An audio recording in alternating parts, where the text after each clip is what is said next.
Guys हजारों साल पहले बहुत सारे जानवर हुआ करते थे जो अभी के जानवर हैं, जैसे राइनो, जेब्रा। ये उन जमाने में काफी बड़े और खतरनाक भी हुआ करते थे।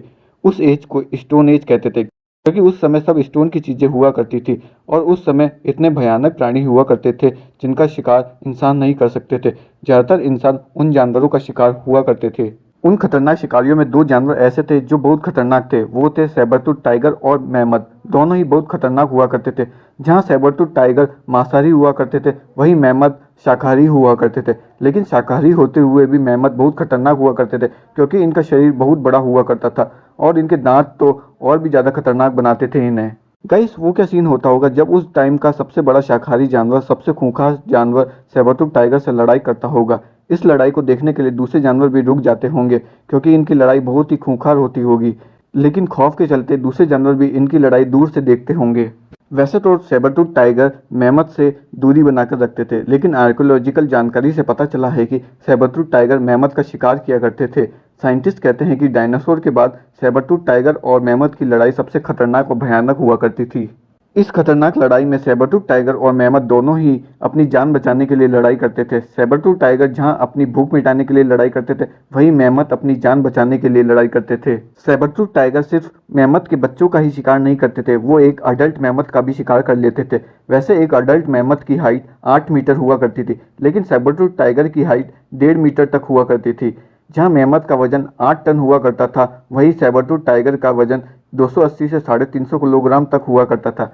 और मेमथ की खाल लगभग 1 से 1.5 इंच मोटी हुआ करती थी, जिससे मेमथ की खाल को आसानी से नहीं काटा जा सकता था। लेकिन सैबरटूथ टाइगर के दांत, जो बहुत ही नुकीले थे और 7 इंच के थे, वो मेमथ की खाल को फाड़ सकते थे। लेकिन पहले ये कहा जाता था कि मेमथ को कोई नहीं मार सकता था, मेमथ जब मर जाता था तब ही उसका शिकार कर सकता था।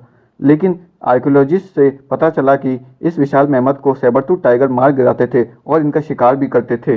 वैसे इतनी मोटी खाल को आसानी से नहीं बेचा जा सकता था, इसके लिए शायद सैबरटूथ टाइगर ने शिकार के लिए रणनीति बना रखी होगी, क्योंकि सैबरटूथ टाइगर दो जगह वार करते थे मेमथ के।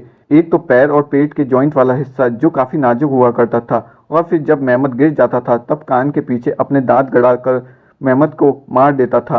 गाइस क्या खतरनाक टाइगर था पहले जमाने का, जिसे ये तक पता था कि मेमथ की नाजुक जगह कौन सी है और वहीं वार करता था।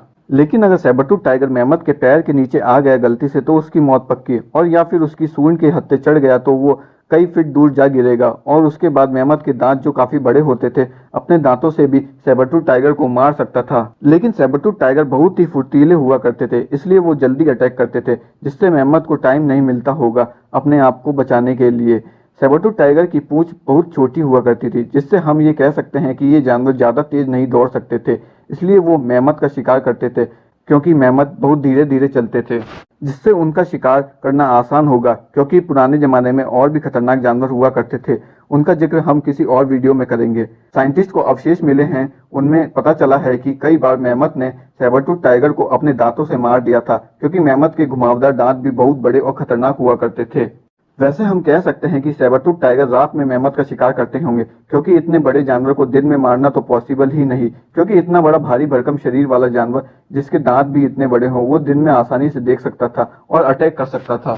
तो गाइस हम कह सकते हैं कि दोनों एक दूसरे पर भारी पड़ते, लेकिन किसका जीतना पॉसिबल हो ये तो नहीं कह सकते, क्योंकि एक तरफ सैबरटूथ के पास फुर्तीला शरीर था, तो दूसरी तरफ मेमथ के पास भारी भरकम शरीर। जहां एक और सैबरटूथ के पास 7 इंच के दांत थे, तो वहीं दूसरी ओर मेमथ के पास भी विशालकाय दांत थे। तो कहना मुश्किल ही होगा कि कौन जीतेगा। गाइस आपको क्या लगता है कि इन दोनों में कौन जीतेगा, सैबरटूथ टाइगर या मेमथ? कमेंट्स करके जरूर बताइएगा। और वीडियो पसंद आया हो तो लाइक, शेयर और सब्सक्राइब करना ना भूलें।